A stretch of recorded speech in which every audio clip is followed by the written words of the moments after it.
thegearnetwork.com. The following is a presentation of the Gear Radio Network.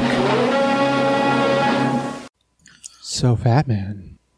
We are coming to you live, but not really, from the Stay Free MaxiPad Studios. Is that near the Tokyo Dome? I mean, if your uterine lining looks like the elevator from The Shining, then yes, it's near the Tokyo Dome. Well, let's talk more about that on The Wrestling Show.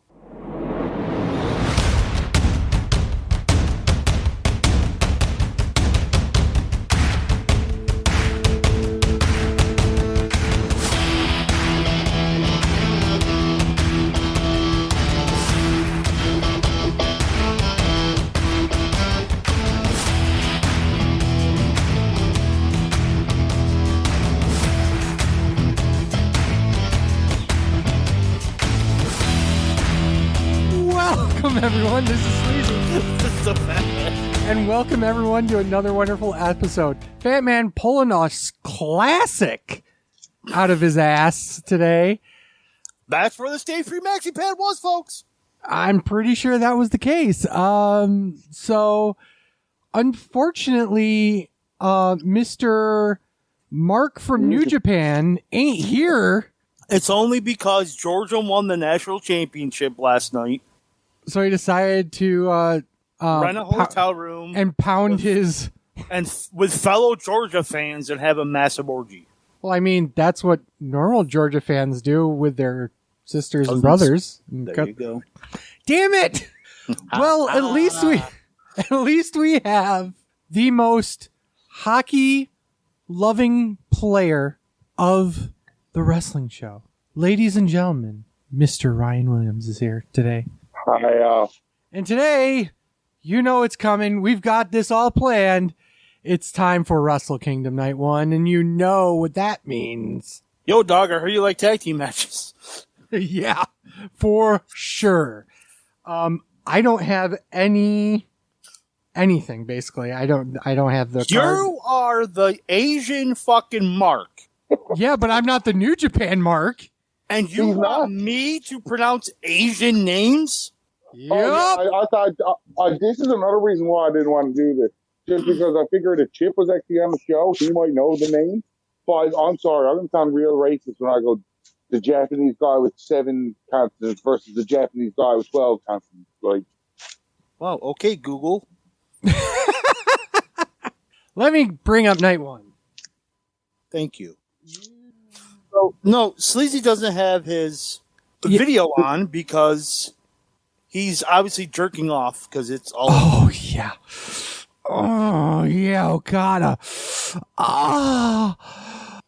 Okada's Night 2. Oh, wait, no, Okada's Night 1. Okada's Night 1, you ass. You don't even know what the fucking card is. I don't know. I watched this like. The opening match was Yo defeating Show. Yeah, but I knew those two. I knew those two, but I could pronounce those. But did anyone watch the pre-show, Yo? No, Yo. Oh, God, no, Yo. I actually did. Okay, give us your... Yeah, but you also didn't wake up fucking live to watch it. Also Heck, true. I'm not stupid. Wow. I wasn't stupid. I had nothing else better to do. Chip was like, here's your New Japan. I went, cool, let's watch the fucking New Japan. It was the New Japan Rambo to determine the 4-way for the King of Pro Wrestling that they do every year. It was a fucking 1.5 stars. It was a fucking battle royal. It was a battle royal, whatever. Yeah. Okay. That's it? That's it. That's it. Yes, that's it. So what was the open match, Ryan? Yo versus Show. With Dick Togo. It's Dick to go. Get it right. Only for you. Dick to go. Get it right. I mean, and I came into this blind because, like, I'll read most of the stuff about New Japan just to kind of, because I like to keep up on everything as much as I can. But, like, I came into this with no expectations, and I thought that was an enjoyable little opener.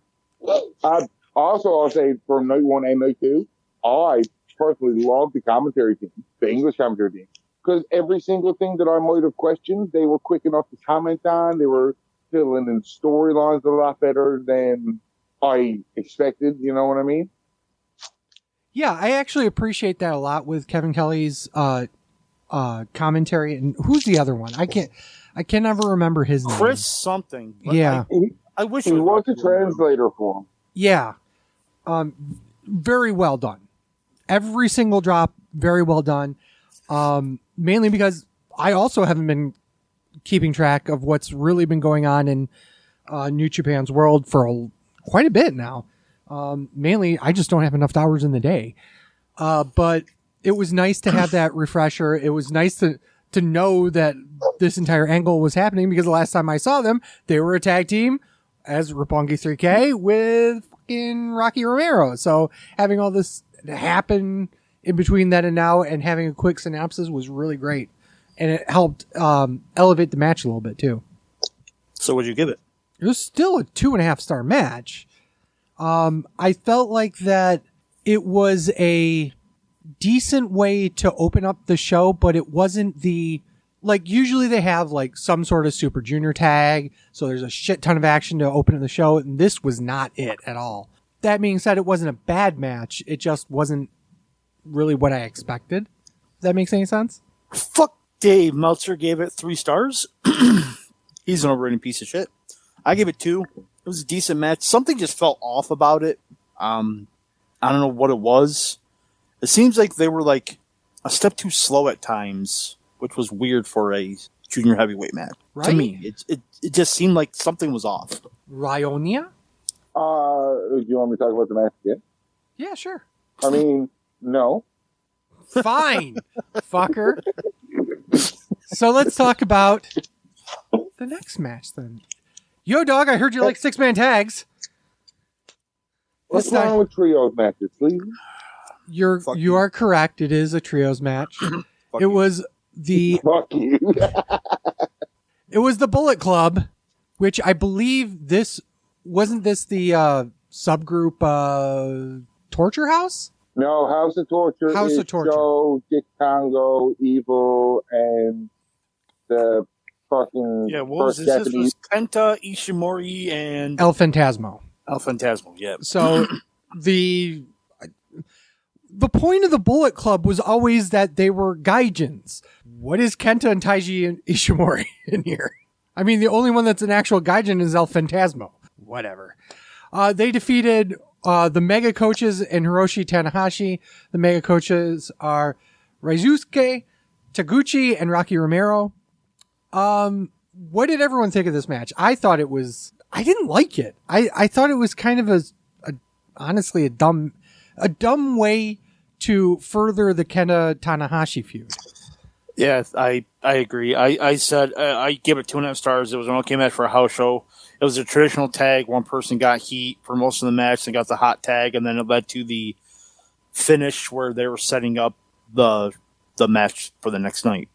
Yeah, it was kind of strange. I gave it 1.5 stars. I think you were pretty generous there. Yeah, it just didn't feel right. You're absolutely right in saying that it was only there to further the storyline. Mm-hmm. So, Ryan? I thought the match was kind of really flat.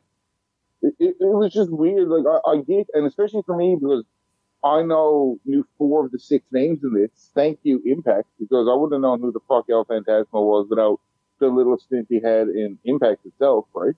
Right. I was watching the match and I was like, it's gonna 6-man tag, okay, Bull Club, blah, blah, blah. And then it just felt like it ended so abruptly. I was like, this is so, why? And I clued in, and I was like, right, this is an ODQ match, tomorrow night, but it's like they cut the legs for purpose. They cut out from this match, the entire match, for that purpose, so it'll be flat for the next match tomorrow night. Yeah, there's a theme to this show. Yeah. And which is the theme of Wrestle Kingdom Night 1 the past couple of years. Night 1 sets up Night 2. Which I'm not a huge fan of. Because they have pretty much from September to October, from G1 till beginning of January. They got two full 2.5 months to set up Wrestle Kingdom, but they use Night 1 to set up Night 2. To be fair, New Japan's always been about having every single show set up the next show. That's always been their thing, and that's even the road to Wrestle Kingdoms were always setups. Even if you're not really setting up an angle, there's no weekly television show per se. Obviously, and this is something we'll probably talk about later, but obviously they're getting back on Access TV again. But those after Impact, yeah, which is same night as Impact, right afterwards, right after it. But the thing is that those matches are based off of the road to whatever they're going towards. So there's no real, unlike in American wrestling, we have Dynamite and we have Rampage for AEW, and on WWE side, it's SmackDown and Raw and all this stuff that work towards those main shows. Well, the main shows are always the same. There is no weekly show. It's always these major, I don't want to say major shows, but they take every show seriously rather than more like a throwaway show, like a weekly. Right. So let's continue on with the card. LIJ. Oh wait, Meltzer gave that 2.25. Really? Mm-hmm. So you rated it higher than Meltzer did? Yeah. You fucking New Japan, Mark. I guess. So LIJ, which was the team of Naito, Sonata, and Bushi, versus the United Empire, which was Great Khan, Will Ospreay, and Rhino. Huh? Come on. Did you compare Jeff Cobb to Rhino? Did you fight? Not even fucking close. And not in terms of ability, but holy shit, he looked exactly like fucking Rhino in 2002. Right down to the fucking singlet and curly hair. Goddamn, pal. Goddamn, pal. Goddamn, pal. Goddamn, pal. ECW, Mark. Damn fucking right I am. But notice I said in 2002 after the place closed. But the reality is that Jeff Cobb is many times better of a wrestler than Rhino is. But the actual match, by the way, I haven't been giving the time codes. Sorry. The Show and Yo match was 12 minutes, 32 seconds. Bullet Club versus the Mega Coach and Tanahashi was 8 minutes, 40 seconds. This match was 9 minutes, 27 seconds.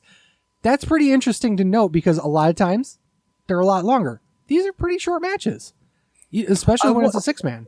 I wonder why. It's they didn't want to make these matches overly long because they all had singles matches the next night. It's weird how that happens, isn't it? It's strange, right? And all against each other, too, I think, which is weird. Cobb and Naito. Sonata, and, Ospreay and Okada, but all of them had singles next night. But Meltzer gave it 3 stars. Yep. It was an okay match for a house show. So Meltzer's an overrated piece of shit to you? It's New Japan. Yes. You gotta stick another star on it, man. It was shorter than expected. Disappointing for the talent involved. They were super safe due to all of them. But Bushi having matches the next night. And obviously, Bushi was taking the fall because the rest of them had matches the next night. I mean, technically, Bushi had a match the next night, too. Yeah, but no one cares. He was in a 6-man again. On the pre-show. On the pre-show. Yes. But he won that. But he won. I'm not saying he didn't win. It's just, yo, dog, I heard you like 6-mans.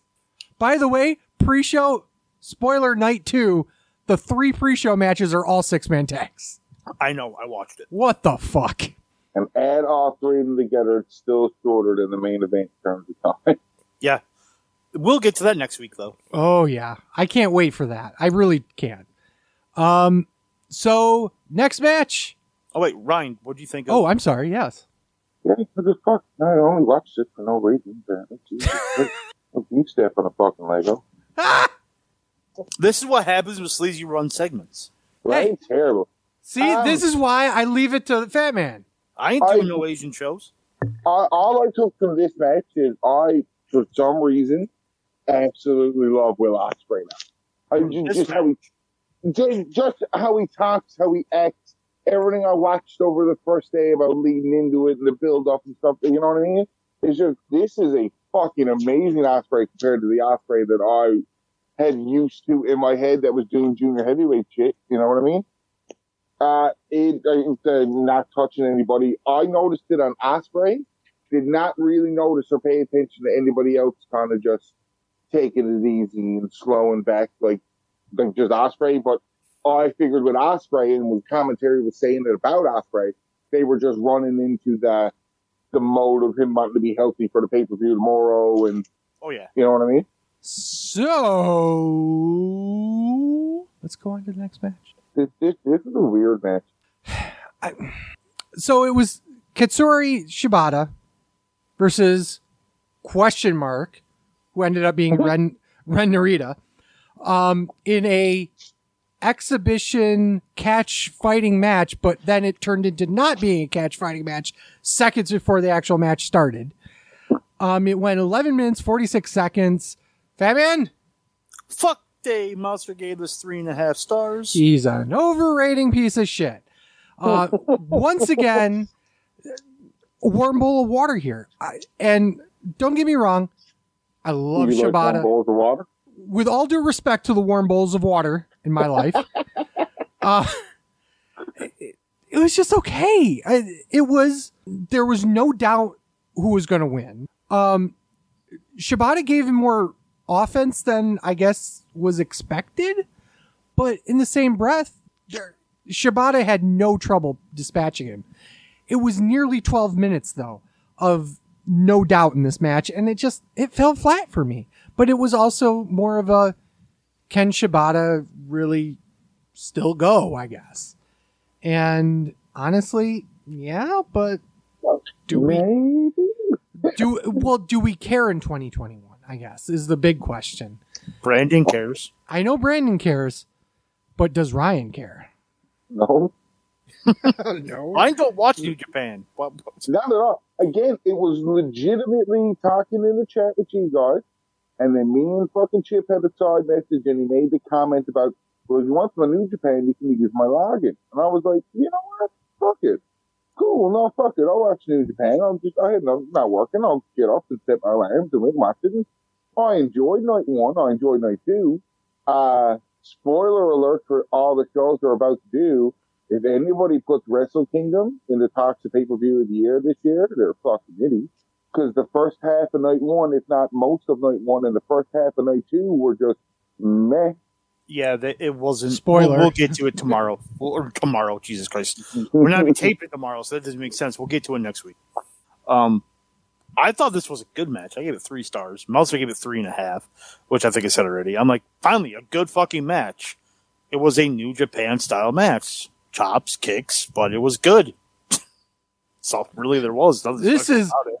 like, if this was for the Never Openweight Championship, I wouldn't even batted an eye. Speaking of which, Oh God, the singles match for the Never Openweight Championship, Evil versus Tomohiro Ishii. 12 minutes, Okay. 10 seconds. What's that? I got a question. Yes.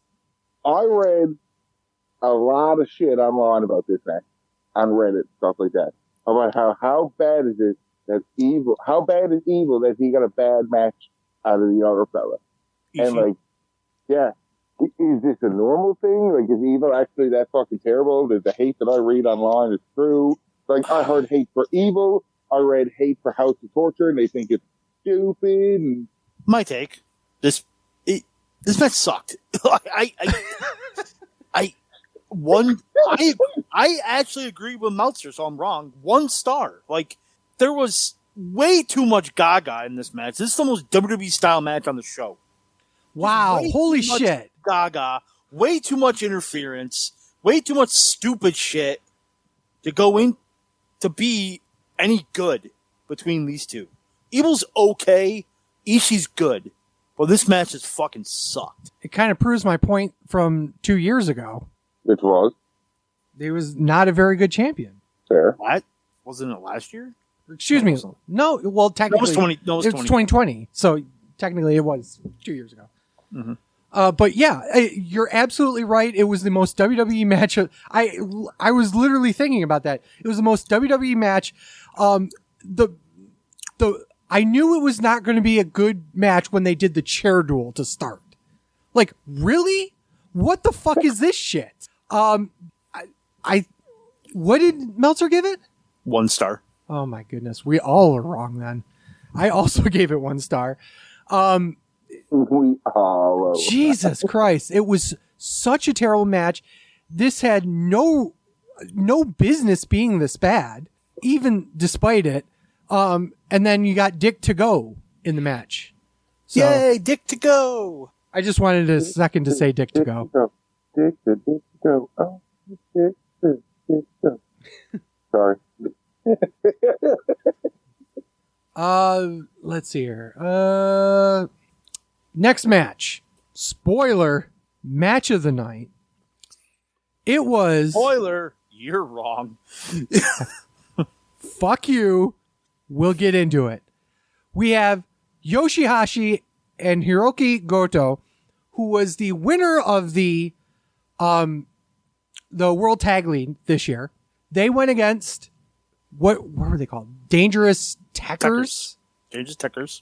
Who were Taichi and Zack Sabre Jr. I know why it's your fucking with match of the night. The beautiful That's why it's your match of the night. Miho Fucking Abe Mark. at You ringside. fucking piece of shit, Mark. The muse of Taichi. It went 15 minutes, 27 seconds. It was for the IWGP World Tag Team Championship. Chaos wins and takes the titles off of Zack Sabre Jr. and Taichi. It was 6 stars because it was in the Tokyo Dome. Need I say more? And what's your real fucking rating, asshole? 3.5 stars. So we agree. Okay. It was a good match. There were a lot of really good. Sorry, I keep go for it. It was a really good match, but it seemed like Zack Sabre Jr. was a step off. And even when I was writing that, the announcers were saying it. So it was weird because we both had the same. I wasn't even like. It was like I was writing it as the announcer was saying it. Zack Sabre Jr. just seemed off in this match. I don't know, because Goto kicked him in the fucking head. Yeah.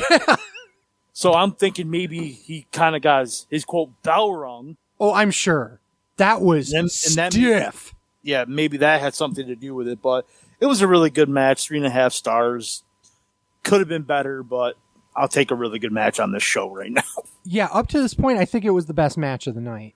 Up to this point, yes. Yes, because the fucking competition they had for match of the night at this was not very strong. Yeah. Ryan, you're the tag team wrestling enthusiast. I'm more putting over the commentary again for this whole match.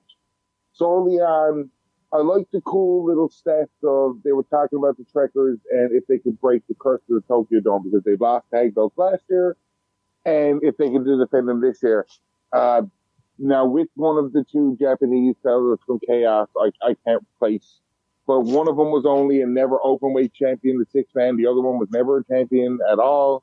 And they told that story really well about like pushing everything, getting invested in the match. Oh, fuck Zack Sabre Jr. I still think he's a fucking idiot. Because the cocksucker might be able to technically wrestle, but he doesn't understand the word selling.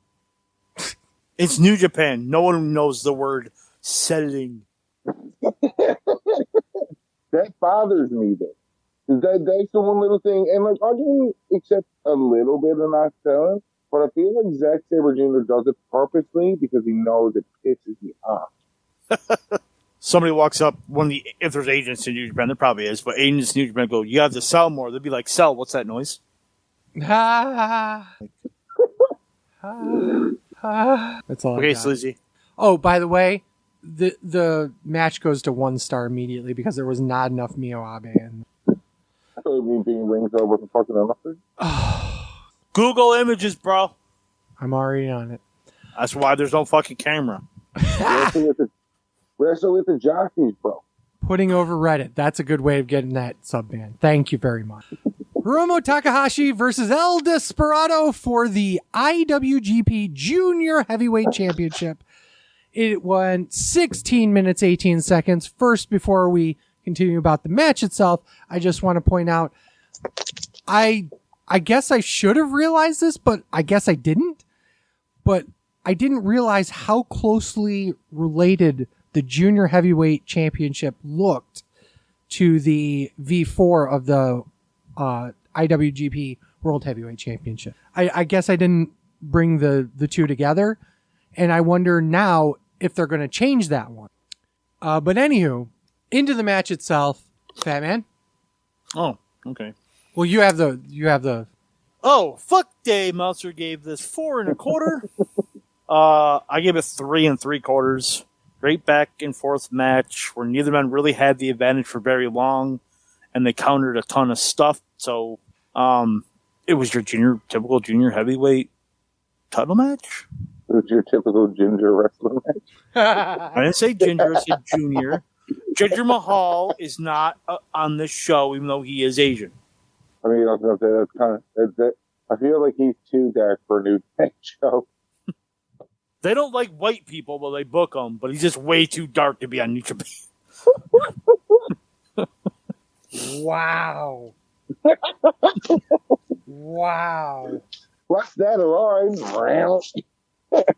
We'll talk about that next week.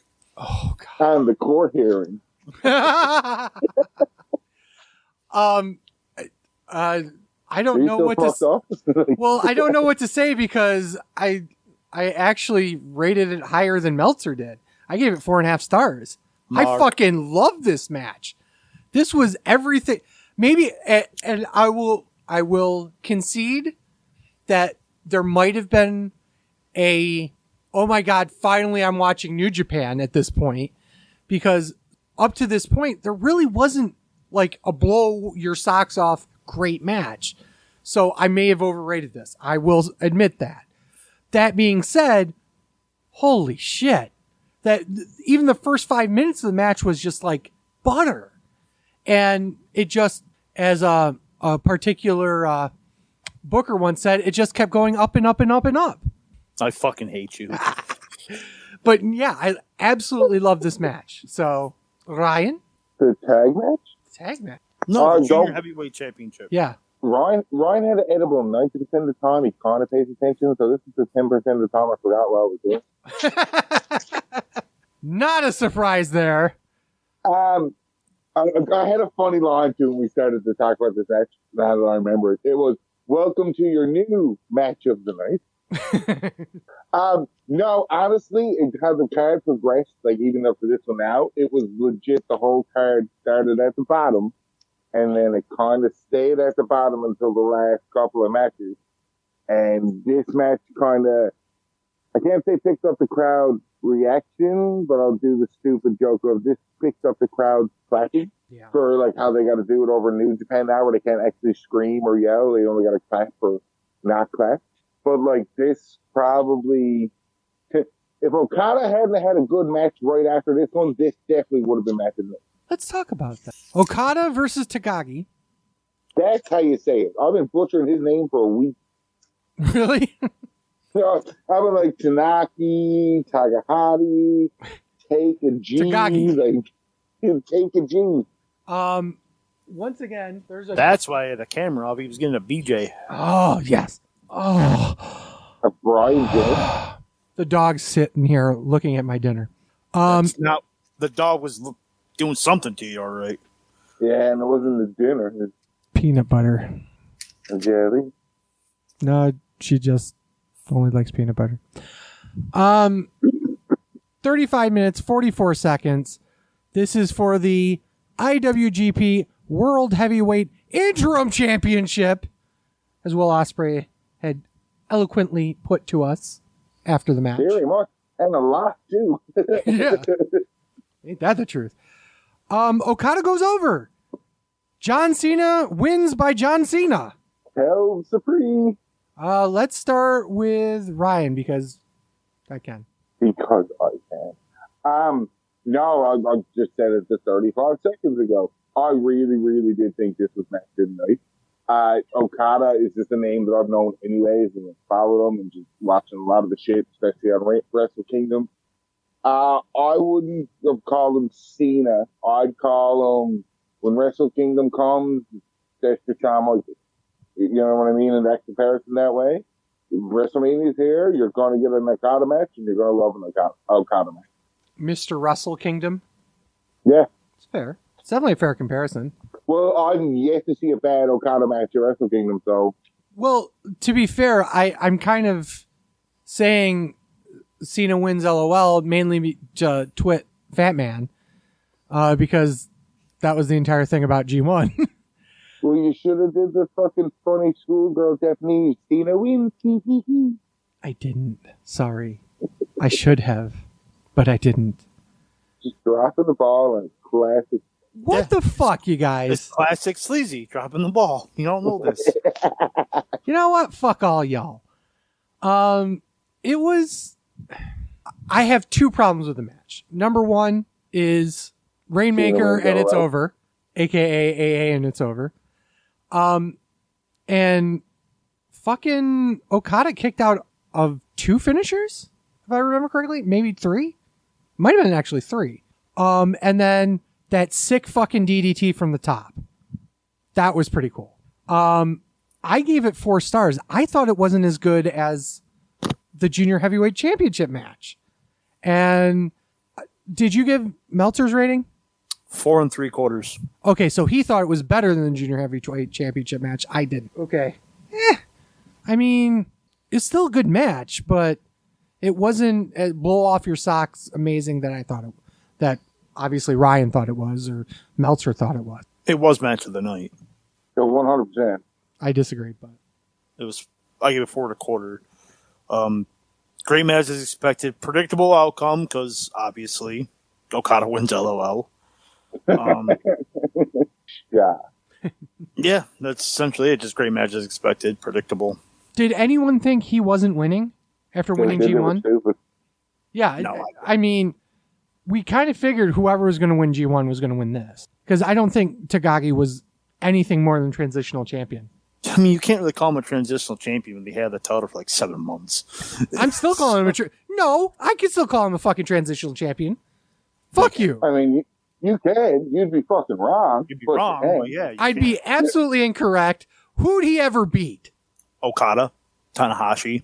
He beat Okada to win it.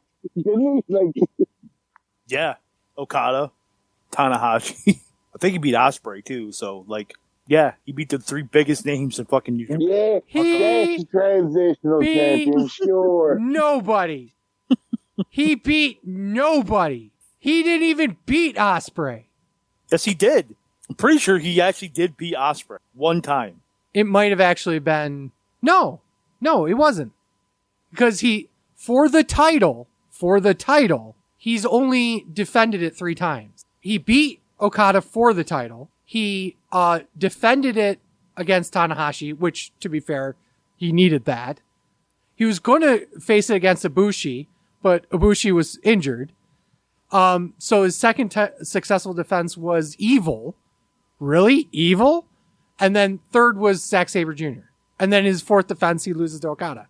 He was a fucking transitional fucking champion. Oh, That man, what? did you hear anything else saying besides I am wrong?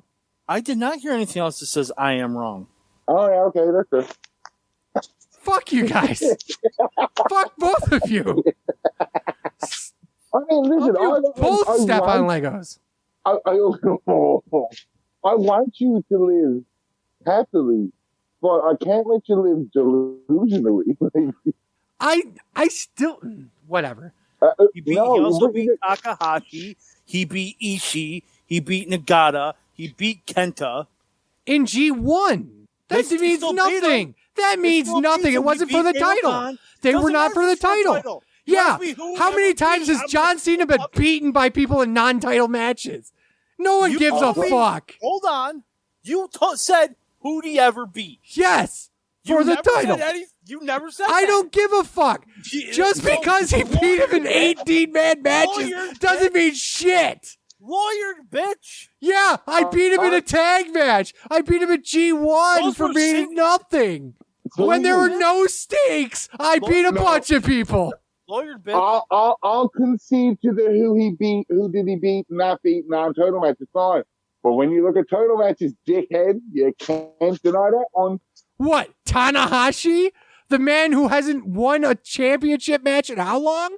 Okada. He won it and then lost it to him. Not right away. Yeah, like 7 months later. Yeah, the very first time he got another shot, he beat him for it. Who gives a fuck? So who beat Asuka's undefeated streak, bitch? Go fuck yourself. Fuck you, you piece of shit. 914 days of my life gone. Gone, I tell you. Holy shit, every single one. Because Charlotte Flair needed a fucking win at WrestleMania. Go fuck yourself. I'm worked up. Wow. Do we have any news? Actually, What we does should probably... everyone think of night one? Well, There's first, a rumor no, that Sleazy fuck that. needs anger management. No, He doesn't no. need age management. He needs to get the little tiny Asian dick out of his mouth. You're not doing. I remember the last words I said to Spaz. I said, you can't fit it on your mouth. And the last words he said to me was, On that note, let's take a quick break. And we're back. So let's talk about the aftermath of night one and basically what did everyone think of it. Fat Man I'll go. Nah, fuck him. can go fuck himself. We're going to go to Ryan first. I 100% say what I said earlier in the show. Normally, New Wrestle Kingdom is one of those shows that are always talked about as show of the year, and it's something like you compare to throughout the years of pay-per-views and stuff. Once you do night one, and if you don't split the nights up separately, no way. Night two might be in contention if you split the nights up as its own separate shows, but if you're combining Wrestle Kingdom, night 1, 2, and technically you have to combine night 3, Wrestle Kingdom should be nowhere near anybody's best of your top. It was an alright show.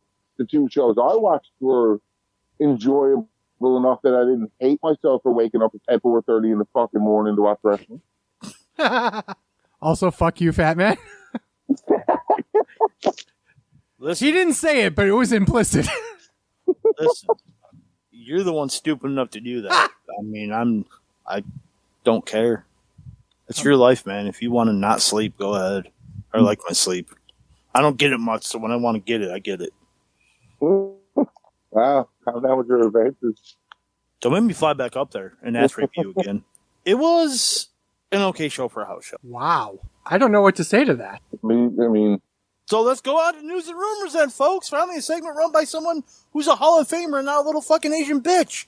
Okay. Wait a second. No. I just was shocked about what you said. How is this only a 5 out of 10 show when you have two matches with 4+ star matches? Thank God I got a notebook here, folks. Here we go. 2 stars, 2.5, 2.5, 3, 1, 3.5, 3 3/4, and 4 1/4. One match over 4 stars. Hang on. So you said You're doing trying to do Ryan star system. no. I'm gonna fuck you right now. Please don't. Wait. I won't You feel have- it anyway. Because You have, if you do it 5 out of 10, that means your average match is 2.5 stars. We've done this with Ryan before, and it doesn't work. Yeah, I'm gonna do it to you right now. You're wrong. It's at least 6 out of 10 It's an okay match it's an okay show for a house show. Fuck you. Fuck because you don't want to The match admit is you garbage. overrated The match Okada. is garbage. 4 stars. You don't want to admit you Mister, overrated I- Okada's match. Oh, Okay, Ryan it's fine. left. It's fine. Where I did Ryan overrated- go? I don't know. I overrated the Okada match by 1/4 star compared to you. So Yeah, but I fuck. You know, it was 6 out of 10. Okay, and Ryan is gone. Ryan had to leave because the cop showed. Oh wow. Well. Oh well. So It was an okay show for a house show. Fuck off. okay, I'll leave you to that. What do we got for news and rumors today? Okay, here's do I got it right? I do. Here's some let's talk about the more WWE releases. Jesus Christ! It seems like that's been happening every month now. As noted, WWE issued a statement earlier today and said that due to NXT 2.0 changes, several producers, writers, and coaches were released. WWE Hall of Famer Road Dogg Brian James was the first name released, along with Sarah Cummins, who was working as the senior vice president of customer products. William Regal. Who the fuck lets go William fucking Regal? Dave Kapoor, Ryan Katz, Scott Armstrong, George Carroll, and Christopher Guy. And then also Timothy Thatcher, Danny Burch, and Kathy Carino. Where was it?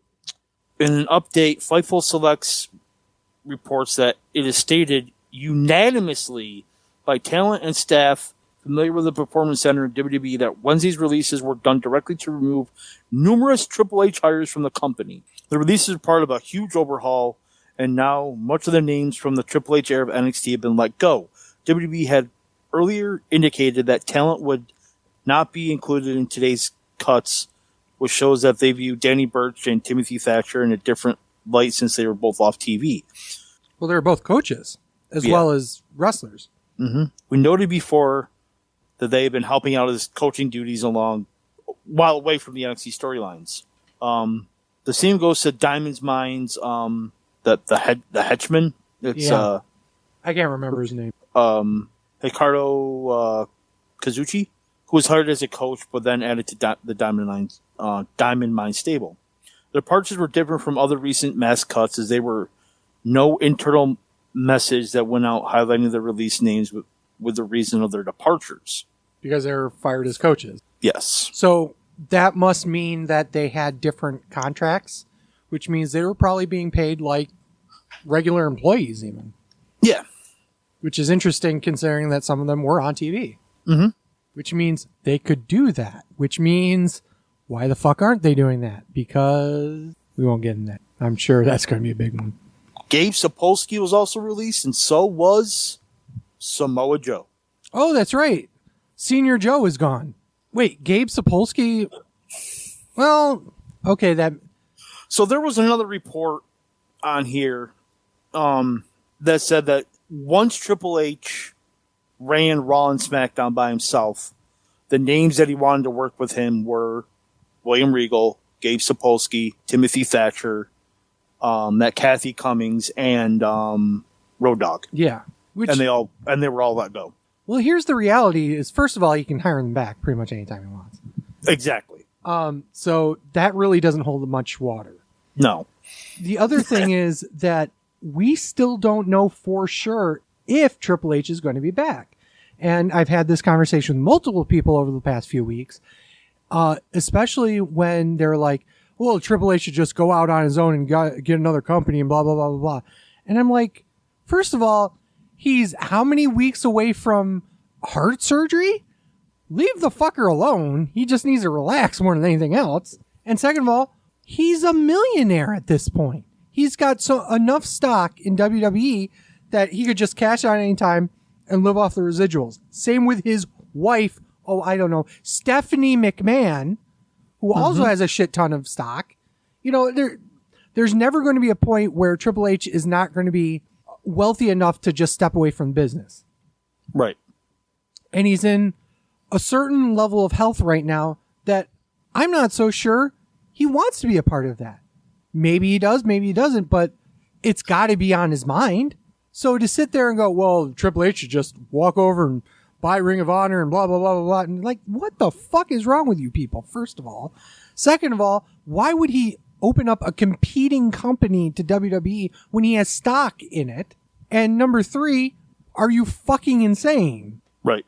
So it's fucking bullshit no matter what. And normally I wouldn't say this, but you have to wait and see on this because you don't know where Triple H's mind is. You don't know where all these people are going to be.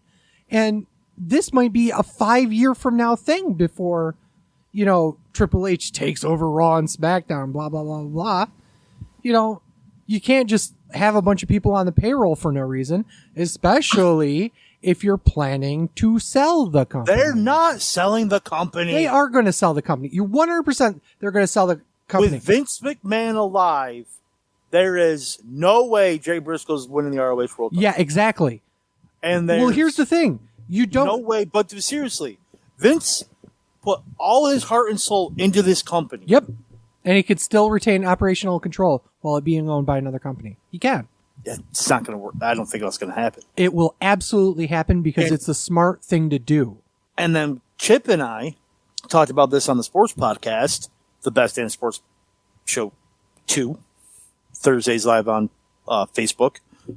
Well done, sir. Love that plug. Slizzy loves butt plugs. That if Vince McMahon was going to sell the company, that first number is going to start with at least a 6, and followed by at least 9 zeros after it. 6 trillion? Billion? Excuse me. I don't know how to math. I outsource that shit. Yes, I know. Yes. 6 billion Yes. is low. That's why I said at least. Yeah. It's 6 billion is low. And here's the reality.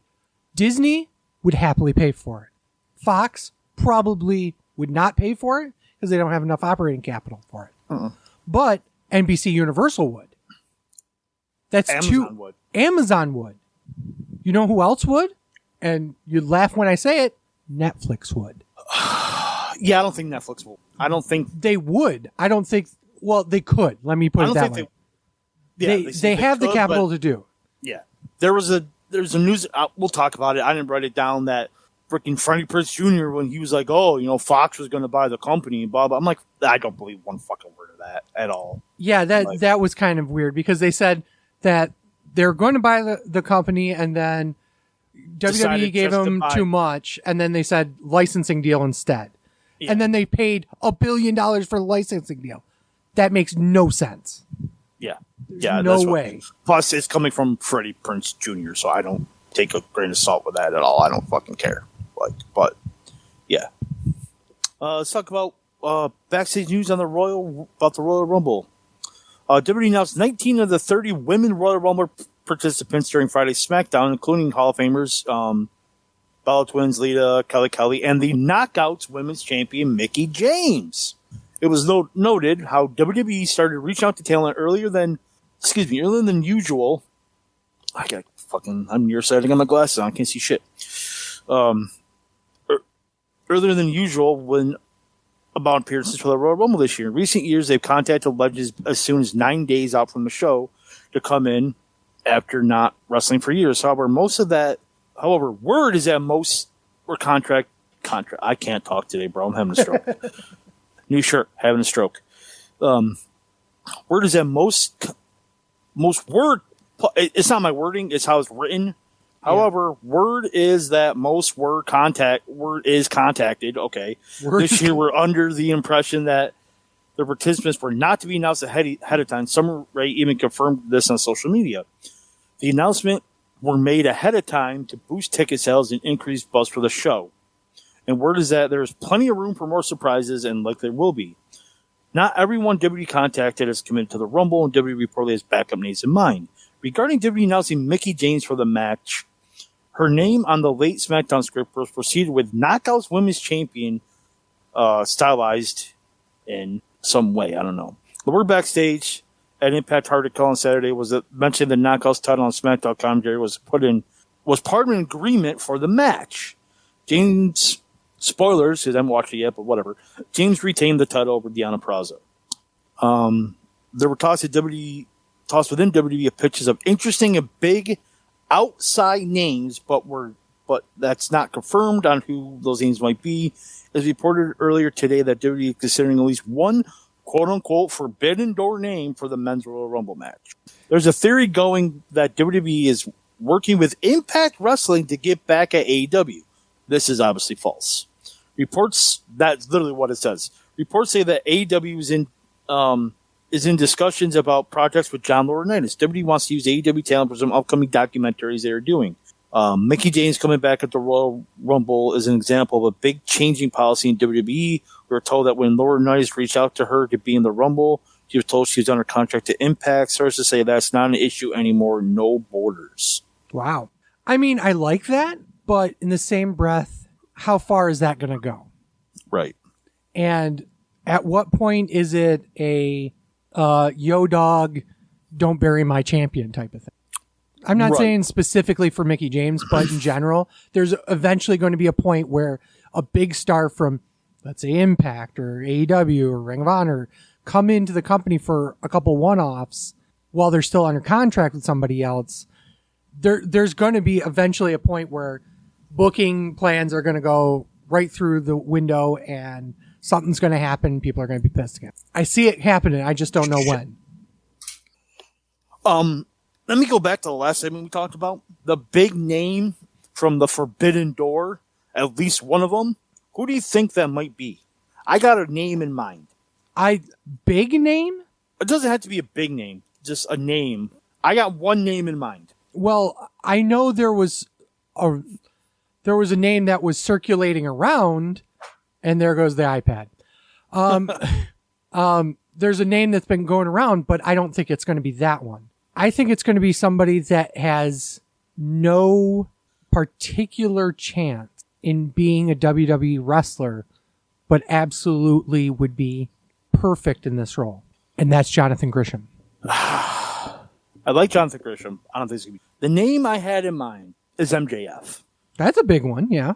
But I think it's going to be someone like Big Show or Mark Henry or Christian. You know, somebody that has past ties to WWE. Chris Jericho.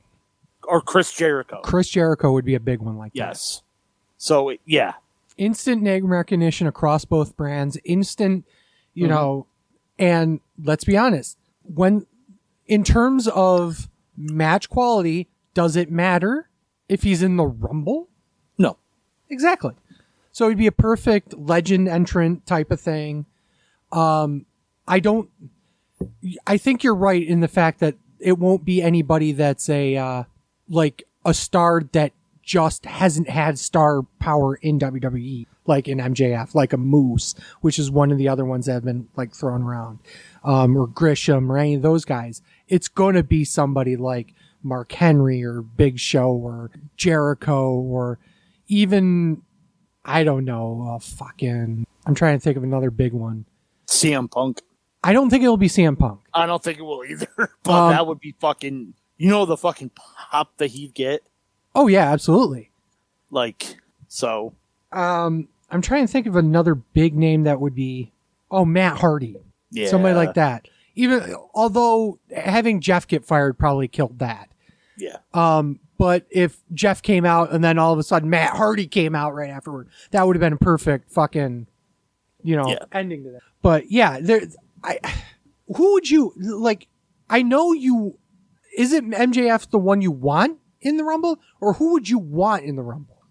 I would want MJF. See, I think he would be wasted. He will be, but that's why I said I think MJF's the name I'm thinking of, but it's going to be someone with past WWE ties that their audience knows. Right. Jericho and Punk are the two that I think are the top two candidates. I disagree with that. I think the top two candidates are Big Show and Mark Henry. No, Jericho and Punk, and then Show and then Henry. You just want, when we're here in this living room drawing numbers out of a hat, you just want one that has the threat to win. Yes, absolutely, 100%. That's the only reason why you want Mark Henry. Yes, but also, I think Punk is so far down the list that it's basically no. Jericho makes sense. Big Show makes sense. Punk's way down the list, but those are the two. If you want to pop and have someone probably in a Final Four that you can buy being in there, it would be Punk. It'd be Jericho and Punk. Yeah. Or Danielson. Oh, Danielson too. But Danielson. Don't forget, his wife's in the other Rumble. That's true. So there's 3 names. Those are the top 3 names. Yeah. Probably followed by Christian and then probably Big Show Mark Henry. Yeah. And then just above MJF would probably be Cole, O'Reilly, Bobby Fish. There's zero chance that Omega is going to be there. There's zero chance. We need to talk about Omega. Do you have that in your notes? Mm-mm. Okay. So you fucking goddamn marks. Now, I know you're not a huge fan of Kenny Omega. His wrestling, his selling, whatnot. But can you at least say that he's not an utter piece of shit? I can't say that because I don't fucking know him. But you don't assume that he's an utter piece of shit, right? Well, on Saturday, this past Saturday, there's this, what did they call it? Battle of the Belts. It was basically a free for their view version of Clash of Champions, but way worse. Got it. Exactly. It wasn't terrible, okay, but it wasn't great. But that's neither here nor there. The main event was Britt Baker versus Rio. Holy shit. Kenny Omega tweets out, putting over the match, putting over the main event, in a very saying, I hope this match is great, blah, blah, blah, blah, blah. And the absolute vitriol that happened to that main fucking replies to that tweet were just some of the worst fucking horrific shit. I'm like, what the fuck are you guys doing? It was out, and we are, 2 years removed from fucking Hannah Kimura? Mm-hmm. Like, are you fucking kidding me right now? You pieces of fucking garbage. And I'm sure Kenny wasn't, he did a secondary tweet after the fact that was like, yeah, you guys are fucking idiots, blah, blah, blah, blah, blah. But the thing is, that's the kind of shit that gets people killed. Seriously. What the fuck are you guys doing? It's absolutely horrific. And anybody who enjoyed doing that should be fucking banished from the fucking internet. It's absolutely People get shit. to say whatever the fuck they want to say behind a fucking computer screen thinking there's no consequences to their actions. There needs It's to a be. social media world. Oh, there's 100% needs. Okay, so here's the fucking tweet. It just pissed me off. Sorry. A great AEW main event tonight. Rio's combination of technique, heart, and natural ability are unparalleled. Can she dethrone the DMD megastar Real Britt Baker? No spoilers. Excited now for the next barn burner between Serena Deeb and Hikaru Shida in their ongoing feud. That was the tweet. That's it. That's it. Nothing else. Just, what the fuck? And then people just start going apeshit over that tweet. Yeah. And it starts with, besides, she is one of the most unrealistic champs ever, equivalent to Marco winning the world title. Okay, whatever. And then it just starts getting really fucking shitty. Wait, you're talking about Riho? Yeah, that was from Riho. Excuse me. So, Okay. and it just gets worse and worse and worse. Some of them are just, hey, what are you doing booking somebody like this? And then it goes to attacking Kenny. And then it goes to attacking Rio. And then it just keeps going over and over and over and over again. It's like, what the fuck are you guys doing? And they're just bullying the shit out of her. And Kenny's trying to fucking bring it back. And then now he's getting attacked. And it's just all this fucking garbage. Okay. And he finally gives up and says, it felt nice to tweet something I was passionate about, but yikes, what a mistake. What compels people to leave cruel comments about others on my page? If you like someone someplace else, congrats. No need to go out of your way to tweet at somebody you already hate. Right. It's like, what the fuck are you doing, everyone? And I'm just so sick of this shit. Yeah, I didn't see the tweets, but yeah, why? Yeah, I don't know. Again, like I said earlier, it's people are behind a screen typing whatever the fuck they feel like typing, either just to get a reaction or they're genuine. Either that, if that's true, that's fucked up. And they think they got no consequences, and there should be. As a pair of assholes on the internet talking about wrestling, I'm going to be that guy and say, just because you have an opinion about wrestling doesn't mean you're right, for one. And number two, you watch wrestling a little bit, so therefore your opinion matters more than anybody else? Really? Get the fuck off Twitter. Yeah. There are many people doing this for way longer than you, and you don't know shit about shit. Mm-hmm. Any other news and rumors? Yeah, I got a few more. Speculation on what the WWE title match, or WWE, but the two big title matches were going to be at WrestleMania. The plan for Game 1 was for Seth Rollins to become the WWE Champion coming off of the show, as Lesnar was going to be the Universal Champion coming out of the show. So Lesnar's now... Oh, wait, this is according to... Fuck Dave Meltzer. Sorry, the quality changed. My computer crashed. I'm on my phone now. So Lesnar's now WWE Champion. So I'm wondering... This is from Meltzer. So I'm wondering if they are just going to go... Seth was going... Wow. So Lesnar's now the WWE Champion. So I'm wondering if they are just going to go... Seth was going to defend the title at one of the WrestleMania nights, and then Lesnar and Roman was going to be the other night. I was kind of told it's going to end up where it's supposed to be, so I'm wondering if that means they're going to switch belts. Like the Universal belt with Seth goes on Raw, and the WWE belt with Roman ends up on SmackDown. Which was not the plan, but maybe they end up recalibrating everything because Roman missed the pay-per-view, and then deciding to go with Brock to win the other title because Brock was going to win the one title. I can't say 100. Well, of course I can't. You can't because it's fucking Meltzer. I can't say 100% that Brock is going to win the other title. I mean, I'm pretty sure Seth, I know 100% was going to win that title, but Brock had to be winning over Roman at day one because it was the second match. Roman won the first. Heyman was going to end up with Brock. I figured that Heyman was going to screw Roman in the match, but the match never happened. So instead of waiting to do the match at the Royal Rumble, they decided that Heyman was already fired from Roman, and they're not going to take him off TV, so they put him with Brock instead. That's You know why they put the title on him? Because they already paid Brock.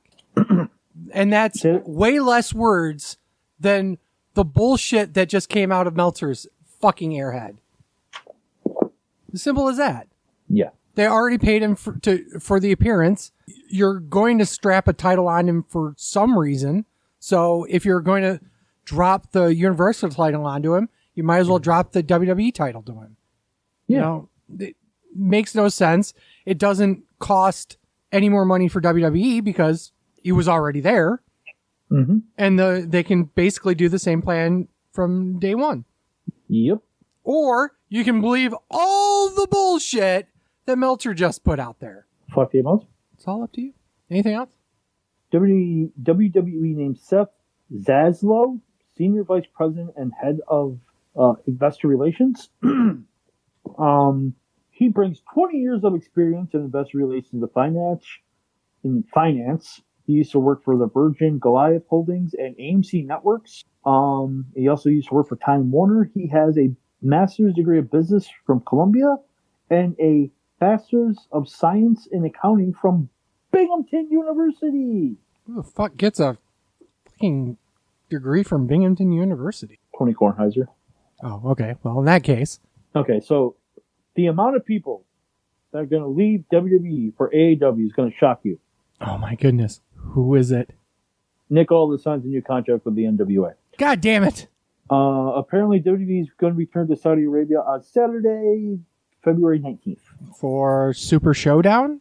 Is that what they're calling it? They haven't named it yet, but that's probably what's going to be. The Greatest Royal Rumble, Part 3. WWE announced a multi-year deal with IGT to develop lottery tickets. IGT? Yes. When I used to work for my job, IGT was the company we bought our lottery tickets through. Aren't they also, yeah, they do gaming machines as well. Yes. I wonder if they're also... What's that? I got 3 more. But you wonder what? I wonder if they're going to do slot machine too.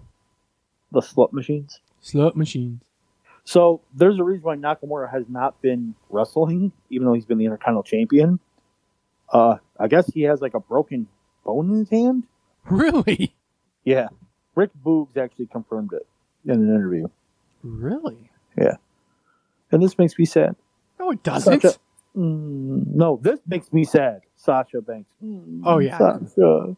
She's going to be out 6-8 weeks with a foot injury. So she's going to miss the Rumble. And, of course, according to... Fuck Dave Meltzer. She was scheduled to win the Rumble match. I don't believe that, though. I don't know. Yeah, who is she going to face? Becky, I think. But, all right. Supercard of Honor still going on. Yep. But this has to be an April Fool's joke because apparently ROH is returning with another Supercard of Honor on April 1st from the Curtis Caldwell Center in Grantland, Texas. WrestleMania weekend. Mm-hmm. Featuring all your favorite ROH superstars, as in AEW superstar Jay Lethal. That's it. Cool. Ryan has no Twitter anymore, so fuck him.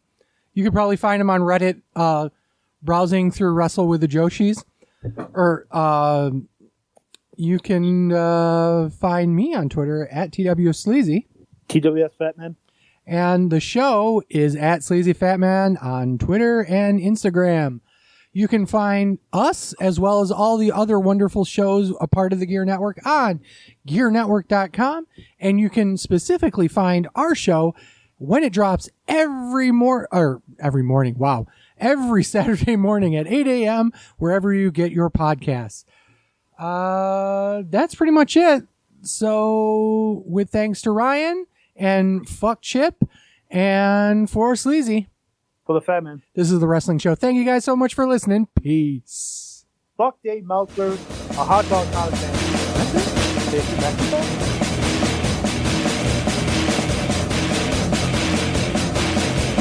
I'm a truth that you seem to run from. I'm an army of one. I'm a clip in your gun. I'm the pain of the game. The bloodshed in your name. When there's nothing to gain, I'm a well-gone